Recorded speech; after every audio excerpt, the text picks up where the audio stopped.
Hi there. My name is Rachel, and I have quite the story to tell you about the day my life took a completely unexpected turn. I'm usually out in the fields with our sheep, which means lots of sun, endless bleating, and trying not to lose any of the more adventurous ones. But let me tell you, nothing could have prepared me for the day I met Jacob. It was just another sunny day at the well in Haran, the local watering hole for every shepherd and their flock. I was there doing my usual, drawing water for our sheep, minding my own business, when I noticed a stranger walking up. This wasn't just any stranger, though. He had a look about him like he was on a big mission. So there I was, watching curiously as he approached. The first thing he did was head straight for the well's massive covering stone, a stone so big that usually it takes a few of us shepherds to move it. But this guy, he just walks up to it and starts pushing. And I mean really pushing, with all his might, turning red in the face and everything. I couldn't help but giggle. The sheep even stopped their munching to watch. Jacob, that was his name, finally got the stone moving. He turned around with this big, proud smile, looking like he expected applause. I clapped, laughing, and said, "Well, that was impressive, but now you look like you could use some water yourself." We got to talking, and Jacob explained he was my cousin, here on a sort of family mission. Imagine traveling all that way just to end up pushing stones and chatting with me. He was so earnest and a bit awkward, which was pretty endearing. Then, the shocker. He had come to find a wife, and well, I was right there. The real twist came when he met my father, Laban. Before I knew it, Jacob had agreed to work for 7 years to marry me. 7 years.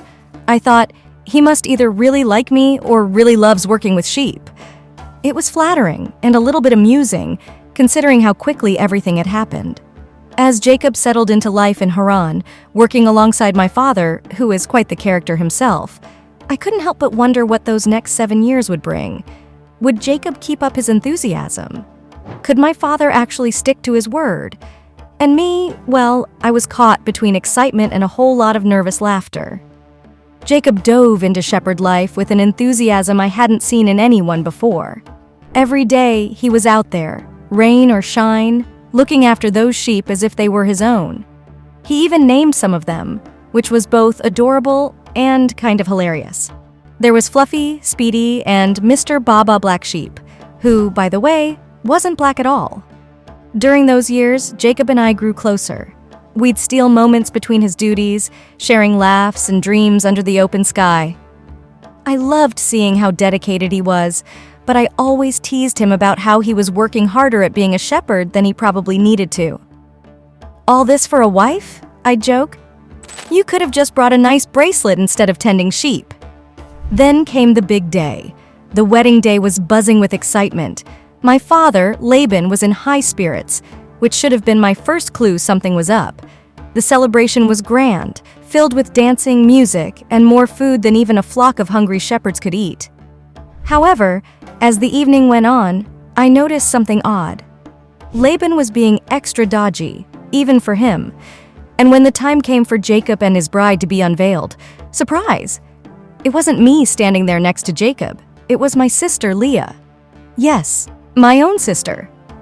The look on Jacob's face was something I'll never forget. He was as confused as a goat on a greased ramp. I watched from the sidelines, heart sinking and cheeks burning, not sure whether to cry or laugh. The next morning, Jacob confronted Laban, who shrugged it off, saying it was just not done to marry off the younger daughter before the older. But, true to his determined nature, Jacob struck another deal with my dad. He would work another 7 years for me. You should have seen him, half exasperated, half amused, declaring, "Fine, another 7 years then." And so, Jacob's commitment doubled and my heart swelled with a mix of admiration and pity. As we faced another 7-year stretch, I found myself wondering about the absurdity of love and the lengths it can make us go to.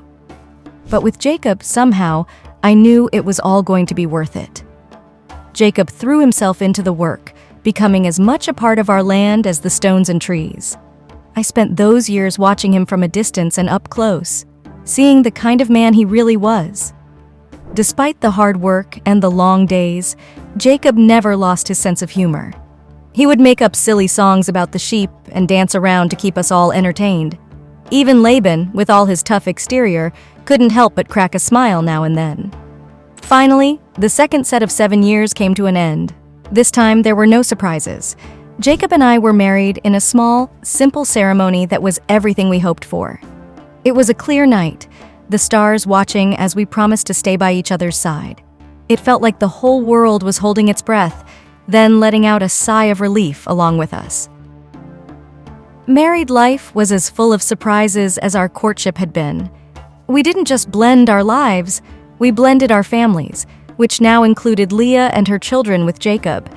Managing our big, bustling household was a challenge, but it brought us all closer together. The children grew up chasing sheep and learning from Jacob's tales of resilience and from my lessons in finding humor even in tough times. Over the years, our family continued to grow, and so did our adventures. We eventually decided to move back to Jacob's homeland, a journey that brought its own set of challenges and stories. But through it all, Jacob and I kept our promise to support and love each other. Looking back, I wouldn't change a thing. The long waits, the unexpected turns, the hard work, it all brought us to where we needed to be. And if there's one thing I've learned, it's that love isn't just about the big, dramatic gestures. It's also about the quiet moments, the small laughs, and the steadfast loyalty through every season. Thank you for following along with our story. Remember, no matter the obstacles, keep your heart open and your spirit ready for laughter. Life is full of surprises, and love is always worth the wait. If you enjoyed this journey through our tales of love and perseverance, don't forget to comment, like, subscribe, and share this story. And keep watching. There are many more inspiring and heartwarming stories to come on this channel that you won't want to miss.